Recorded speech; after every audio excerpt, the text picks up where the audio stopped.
Hello everyone, कैसे हैं आप? देख रहे हैं एसकेएम एक्सपर्ट। आज की वीडियो में आपको पढ़ाऊंगा ब्रैक्स लॉ के बारे में और लास्ट ईयर के सीएसआई नेट के क्वेश्चन।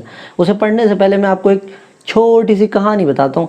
मान लो हमारी ह्यूमन बींग्स में भैया कोई अगर बॉडी में कोई बोन ब्रेक हो जाए तो डॉक्टर हमें क्या कहता है? भैया जाओ एक्सरे करा लो, ये पता लग जाए कि वो कितना ब्रेक हुई है आपकी बोन और कहाँ से डिसलोकेट हुई है।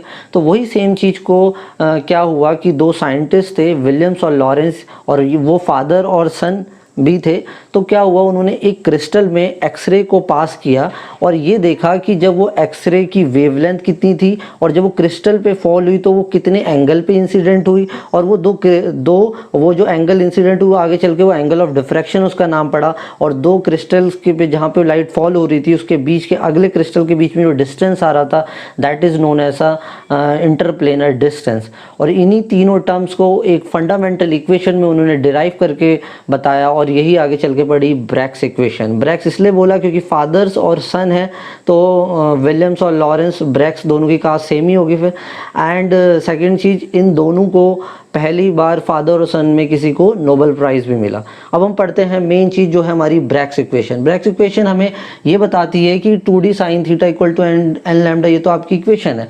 तो देखो डी इसमें क्या है? Interplanar distance. अब इंटरप्लेनर डिस्टेंस क्या है ये भी मैंने पिछली वीडियो में आपको बताया है कि अलग अलग क्रिस्टल्स बताए थे मैंने, टेट्रागोनल, क्यूबिक और ऑर्थोरोम्बिक तीन, और उनके इंटरप्लेनर डिस्टेंस भी बताए थे। सही है, तो वो वही चीज़ यहाँ पे होगी।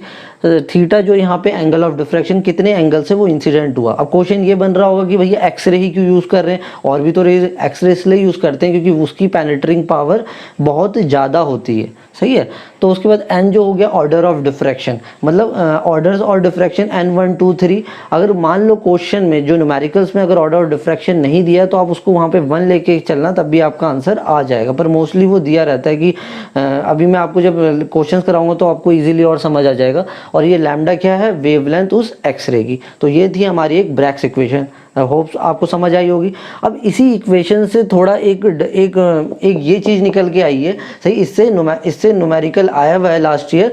तो अगर आपको ये वैसे इजी है, मैंने कैसे डिराइव हुई कहाँ से मैंने वो भी लिख रखा है, और नहीं होता तो आप ये डायरेक्ट फार्मूला भी याद कर सकते हैं, पर ये बहुत ईजी है। देखो इसमें कुछ नहीं है, जो हमारी वही इक्वेशन है ना ब्रैक्स वाली, n lambda equal to 2d sine theta. तो हमने क्या करा, मैंने कहा था ना कुछ एन नहीं दिया तो 1 मान लिया, तो 1 इंटू लैम्डा 2a। अब यहाँ पे ये चीज़ कैसे आई? सही, ये आप कहोगे ये चीज़ कैसे है डी के बदले? तो मैंने अभी आपको बताया था कि जो हमारा डी होता है वो क्या होता है? इंटरप्लेनर डिस्टेंस, और उसकी वैल्यू क्यूब के केस में मैंने पिछली बार बताई थी, होती है क्या? ए अपॉन का रूट एच स्क्वायर के स्क्वायर एल स्क्वायर। सही है, तो वही चीज़ की वैल्यू को मैंने यहाँ पे पुट कर दिया और ये साइन थीटा ऐसे ही रहने दिया। अब क्या हुआ कि ये वाली चीज़ थी नीचे जो एच स्क्वायर वाली चीज़, इसको मैंने इस तरफ भेज दिया, और अब इधर हमारे पास क्या बचा? 2a साइन थीटा बचा।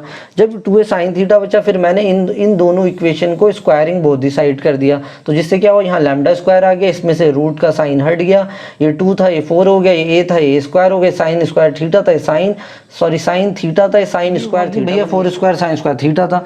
सही है, उसके बाद क्या हुआ, हमने भैया ये 4 स्क्वायर को इधर नीचे भेज दिया और क्या हो गया, एक हमारे साइन स्क्वायर थीटा की वैल्यू निकल आई। तो ये वही इक्वेशन है जो ब्रैक्स लॉ से डिराइव हुई है। सही है, अब इस कॉन्सेप्ट की बात करूं, ब्रेविसन लैटिस आपको पता है ये सिंपल क्यूबिक बीसीसी हमने पढ़े हैं।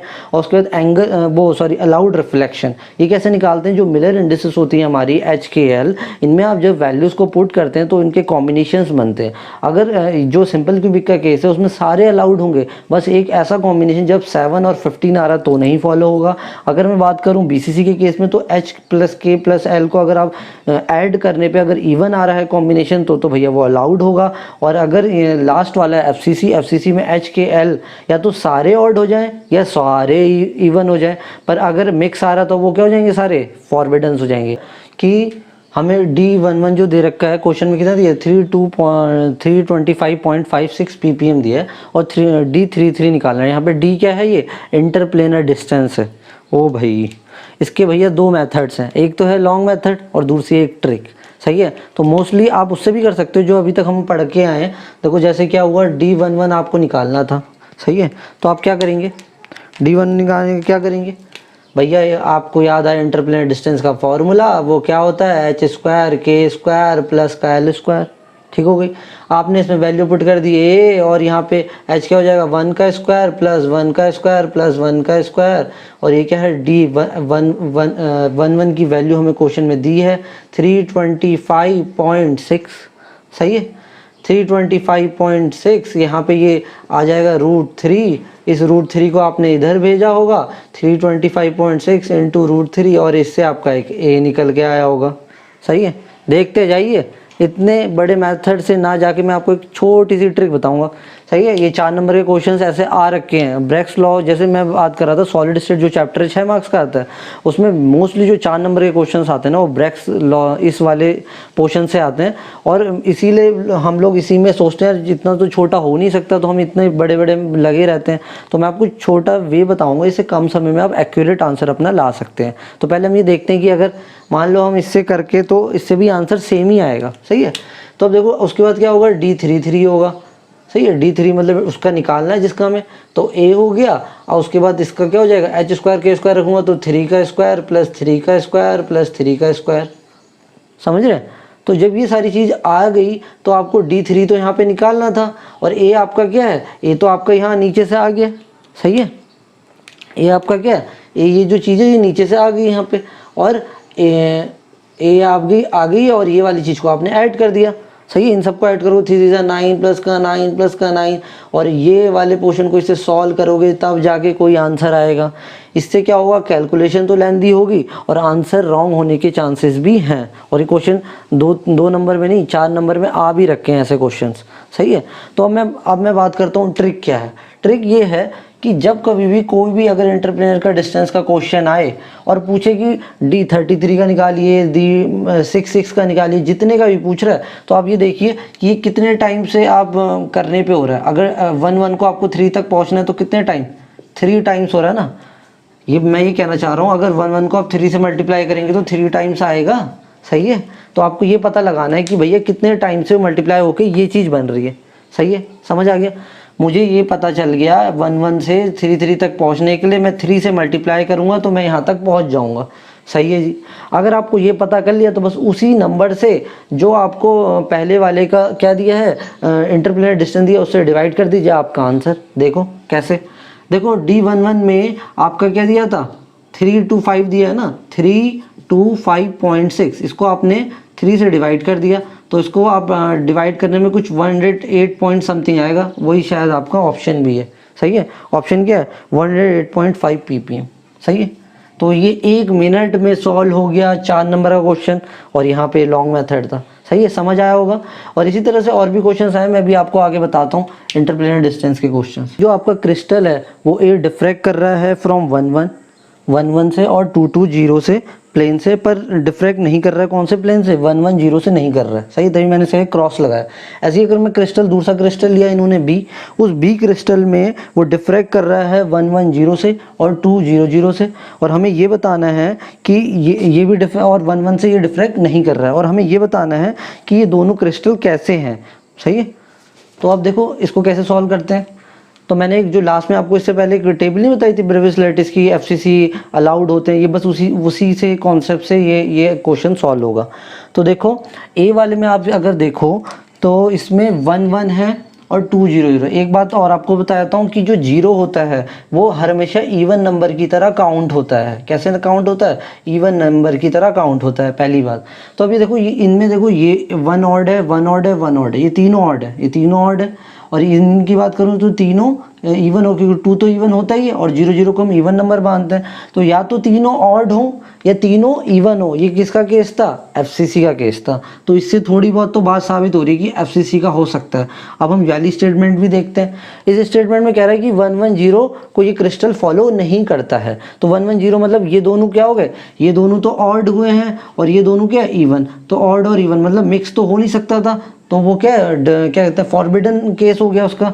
तो इसलिए ये कंफर्म हो गया कि ये जो दोनों बातें हैं ये सिर्फ FCC लैटिस के लिए ही हैं।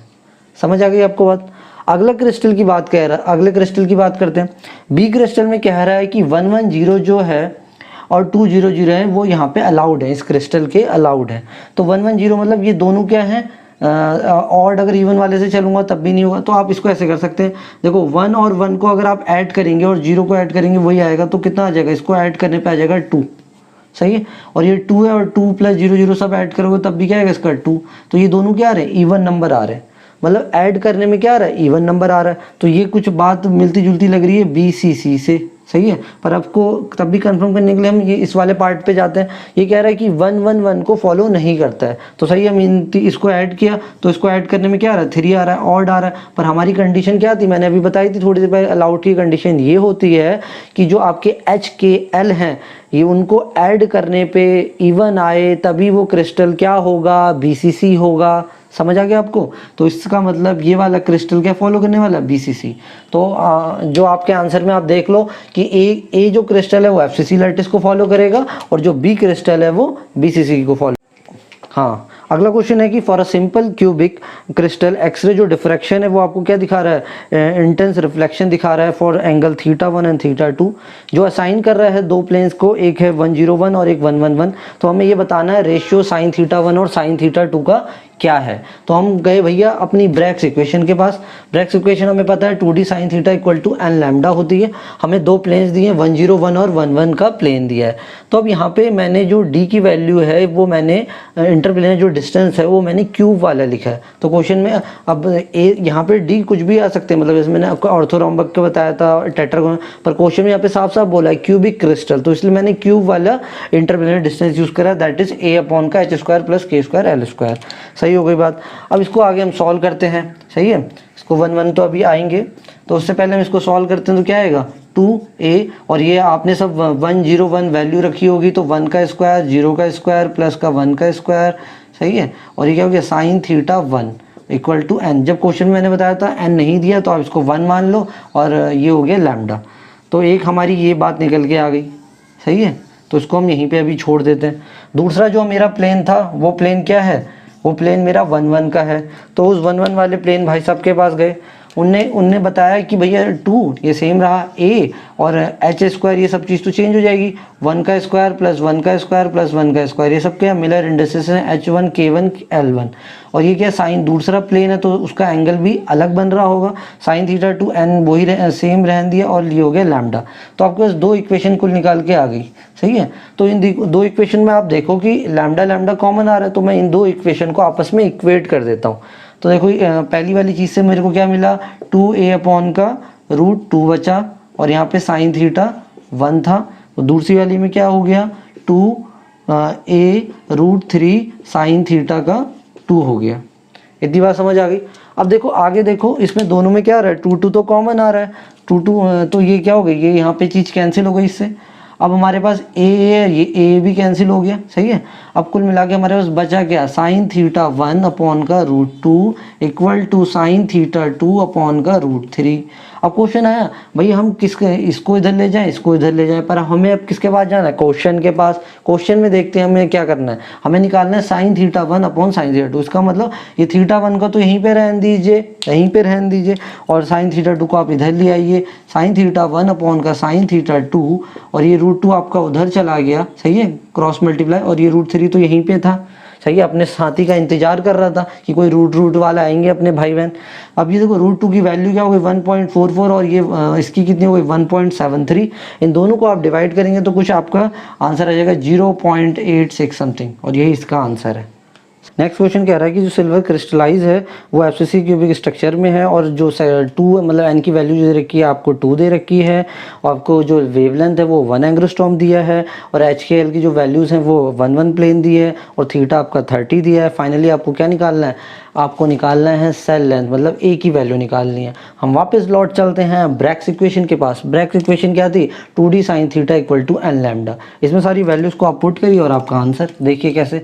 2 और d आपको मतलब इंटरप्लेनर डिस्टेंस उसकी वैल्यूज़ क्या हो गई, h² k² प्लस का l² sin थीटा क्या हमारा यहाँ पे क्वेश्चन में दिया है 30, n की वैल्यू हमें ऑलरेडी दी है 2, और लैम्डा कितना है 1 एंग्स्ट्रॉम। आपने इसकी वैल्यूज़ को पुट किया, a हमें निकालना था, इसको सब ऐड कर देंगे 1 1, ये आपको मिलर इंडिसेस दे रखे हैं √3। sin θ की वैल्यू 1/2 होती है, सही है। पर पूरी फिजिकल केमिस्ट्री में ये साइन कॉस थीटास की वैल्यू सब आपको अच्छे से आनी चाहिए, क्योंकि न्यूमेरिकल्स में बहुत यूज़ होती है।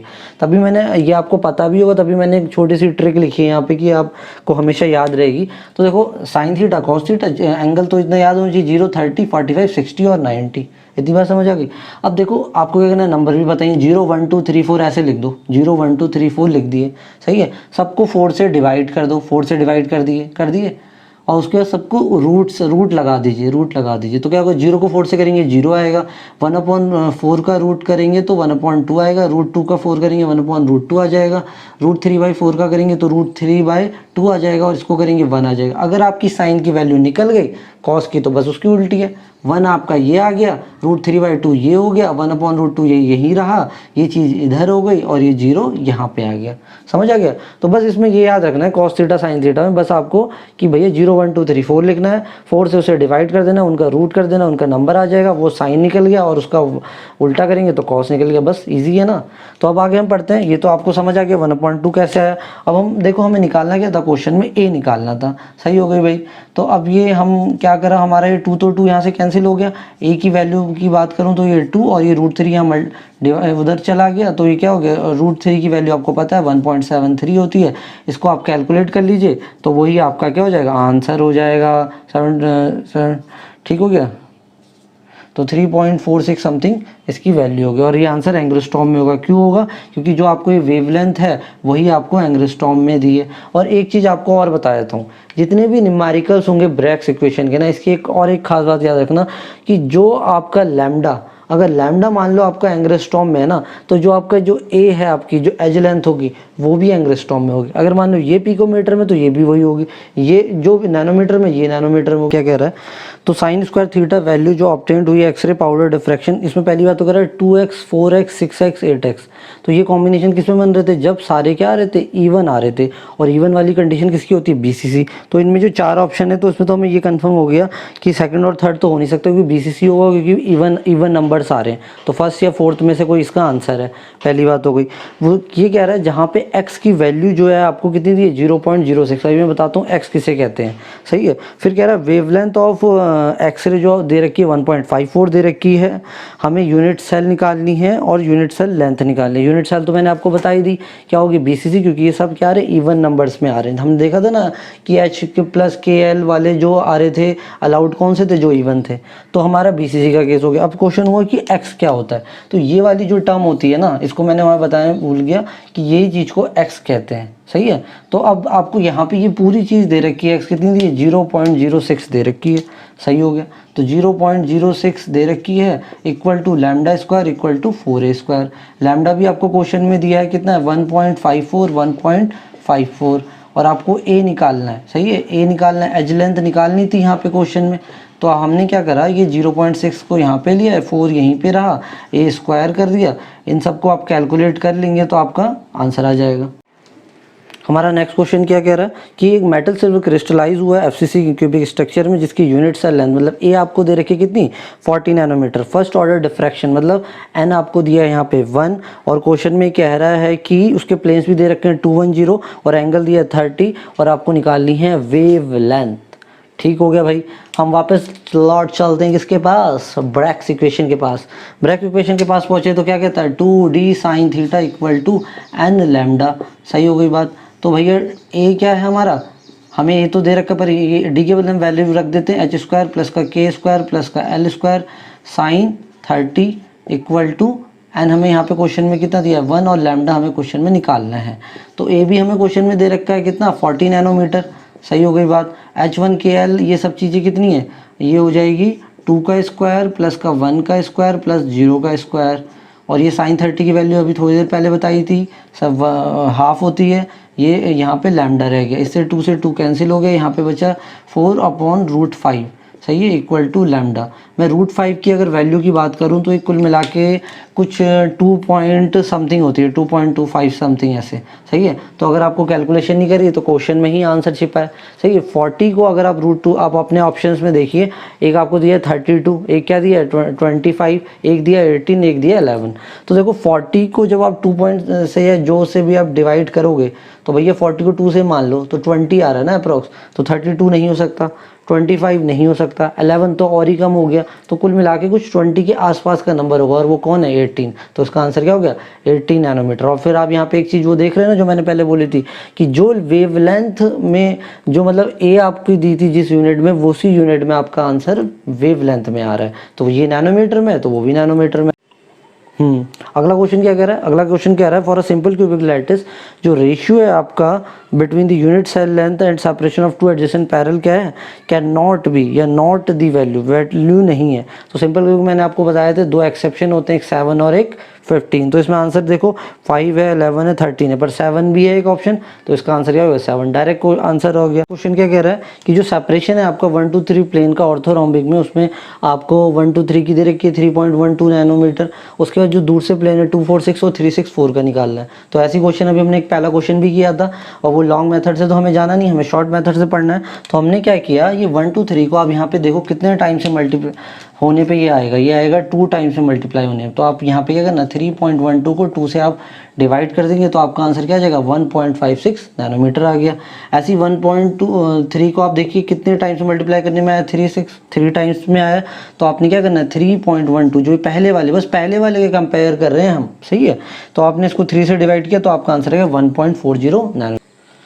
अब देखो जब मैं सॉलिड स्टेट, आप पिछली वाली वीडियो में मैंने बताया था कि भैया जो CSN नेट में 3 टॉपिक्स आते हैं मोस्टली, एक हो गया कौन सा क्रिस्टल स्ट्रक्चर जो हमने पहली वीडियो में पढ़ा, दूसरे में अभी हमने कंप्लीट किया ब्रैक्स, और एक लास्ट टॉपिक बचता है that is the band theory. तो बैंड थ्योरी में अगर मैं बात करूँ तो इसमें बहुत रेयर क्वेश्चंस आते हैं, पर आपको तब भी थोड़ा बेसिक्स पता होना चाहिए। और अगर मैं बात करूँ कि एक तो डिफेक्ट्स का पोर्शन हो गया, डिफेक्ट्स में देखो शॉर्ट की डिफेक्ट्स का ये पता होना चाहिए कि डेंसिटी डिक्रीज होती है, और इसमें फ्रैंकल में डेंसिटी सेम रहती है। डिक्रीज इसमें इसलिए होती है शॉर्ट की में, शॉर्ट की मतलब सेम नंबर के, एस मतलब शॉर्ट की और एस मतलब सेम नंबर के कैटायन एनायन अपने लैटिस से बाहर चले जाते हैं, एक वैकेंसी क्रिएट कर देते हैं, तभी क्या होते हैं वो शॉर्ट की डिफेक्ट क्रिएट होते हैं, इसी वजह से डेंसिटी कम हो जाती है। पर फ्रैंकल डिफेक्ट के केस में क्या होता है कि भैया वो जो है ना वो उसी के जो वॉइड्स होती हैं वहीं पे चला जाता है वो कैटायन, सही है, तो इसलिए वो वहीं का उसी क्रिस्टल के उसी के अंदर ही है, तो इसी वजह से उसकी डेंसिटी रहती है सेम। तो ये हो गया, ये थ्योरेटिकल क्वेश्चंस हो गए। दूसरा एक टॉपिक है, इसमें से एक क्वेश्चन आया है इस टॉपिक में से कि पी टाइप और एन टाइप वाले में से, सही है। तो पी टाइप एन टाइप में मैं बात करूं तो देखो जो सेमीकंडक्टर्स होते हैं ना हमारे, तो अगर मैं ग्रुप 14 की बात करूं उसमें सेमीकंडक्टर्स आते हैं जैसे सिलिकॉन, जर्मेनियम, ये सारी चीज़ें। तो क्या हुआ कि हम बेस्ट कंडक्टर ऑफ इलेक्ट्रिसिटी कौन है, कंडक्टर्स होते हैं, सही है। तो सेमीकंडक्टर्स को हमें कंडक्टर्स की तरह बनाना, मतलब उनको और उनमें थोड़ा कंडक्टिविटी को बढ़ाते हैं, तो उसके लिए हमें क्या करते हैं कि अगर वो प्योर है तो उसे हम बोलते हैं इंट्रिंसिक सेमीकंडक्टर। पर उसमें देखा गया कि भैया कंडक्टिविटी तो ज़्यादा बढ़ी नहीं, तो उन्होंने इसकी डोपिंग करनी चालू कर दी। डोपिंग का मतलब है कि कोई दूसरे ग्रुप के एलिमेंट के साथ उसको मिक्स करा ताकि एक एक्स्ट्रा इलेक्ट्रॉन क्रिएट हो, और वही इलेक्ट्रॉन रिस्पॉन्सिबल होता है आगे कंडक्टिविटी के लिए। अगर मैं बात करूँ, पहला है ग्रुप 13 पी टाइप। तो देखो पी टाइप कह रहा है, पी मतलब प्रीवियस, पहले तो ये रख लो कि बेसिक क्या है हमारा, बेसिक ये है कि यहाँ पे ग्रुप 14 है, इधर 13 है और इधर 15 है, सही है। तो आपको पीछे जाना है, 14 से पीछे जाना है, तो प्रीवियस, तो ऐसे याद रहेगा कि प्रीवियस हो जाए पहली चीज़, और यहाँ पे पी मतलब यहाँ पे रिप्रेजेंट करता है पॉजिटिव। क्या रिप्रेजेंट करता है? पॉजिटिव। कैसे होते हैं, क्यों जनरेट होते हैं, वो सब मैं ऑलरेडी डिटेल्स में बता चुका हूँ, आप पुरानी लेक्चर सीरीज देख लेना सॉलिड स्टेट की, ठीक है। तो इसलिए पी टाइप हो गया। अब इसमें होता क्या है जनरली, ये जो कंडक्शन बैंड है और वैलेंस बैंड है, इसमें जो होता है एक्सेप्टर लेवल वैलेंस बॉन्ड के काफ़ी क्लोजर होता है, और बीच में जो एक लाइन होती है फर्मी लेवल्स कहते हैं। अब मैं बात करूँ एन टाइप की, एन मतलब नेक्स्ट, मतलब 14 के नेक्स्ट वाले ग्रुप के आप साथ डोपिंग करिए, मतलब फॉस्फोरस हो गया, नाइट्रोजन हो गया, इन एलिमेंट के साथ अपने आपने किया, और वो जो एक एक्स्ट्रा इलेक्ट्रॉन आएगा वो रिस्पॉन्सिबल होगा कंडक्टिविटी के लिए। अब मैं इसमें होता क्या इस केस में कि भैया एक जो डोनर लेवल होता है वो कंडक्शन बैंड के क्लोज होता है, सही है, ये इससे समझ आ गया। कभी कभी हम इसमें भी कंफ्यूज रहते हैं कि भैया पहले कंडक्शन बैंड आएगा फिर वैलेंस बॉन्ड आएगा, सही है। तो इसमें आप इसको ट्रिक के तौर पे ये याद रखते हैं, एक वर्ड होता है सीवी, सही है। जब हम जॉब वगैरह में जाते हैं तो क्या मांगते हैं वो लोग, सीवी मांगते हैं हमारा। तो सीवी से आपको याद रहेगा कि पहले कंडक्शन बैंड आएगा और बाद में क्या आएगा, वैलेंस बैंड आएगा, सही है। तो क्वेश्चन आप देख रहे हैं जैसे कि जब कह रहा है क्वेश्चन में, जब सिलिकॉन डोप्ड हुआ विद द ग्रुप 15 एलिमेंट तो क्या क्रिएट हो। जून 2014 में क्वेश्चन आया हुआ है। तो इसमें क्या कर रहा है कि आंसर होगा कि डोनर लेवल जब क्या हो, क्लोज होए कंडक्शन बैंड में। अभी हमने देखा ना कि जब एन टाइप वाले में कि डोनर लेवल क्लोज कहाँ है, कंडक्शन बैंड में। अगर ऐसे ये पूछ लेता कि भैया पी टाइप में बताओ और ऐसे 4 अलग से स्टेटमेंट क्वेश्चन दे देगा, तो हमें ये याद रखना है कि जो एक्सेप्टर लेवल है वो वैलेंस बैंड के क्लोजर है और डोनर लेवल है कंडक्शन बैंड के। और पहले कौन आता है, ये चीज़ भी आपको मैंने बता दी है कि पहले कंडक्शन और फिर बाद में वैलेंस बॉन्ड। सॉलिड स्टेट के basic concept with the last CSI net questions, सही है। ये नहीं जरूरी कि जो ये मैं कॉन्सेप्ट बता रहा हूँ ये सिर्फ CSI नेट के लिए, गेट के लिए भी, IIT जैम जितने भी एंट्रेंस एग्जाम है कहीं पे भी काम आ सकते हैं। बस मैं क्वेश्चंस जो है वो बेसिकली मैं CSI नेट के लिए ले रहा हूँ। तो होप सो जो मैंने आपको बताया वो आपको समझ आया होगा। और आपको अगर वीडियो अच्छी लगी हो तो प्लीज़ लाइक एंड सब्सक्राइब जरूर करें। Thank you so much for watching.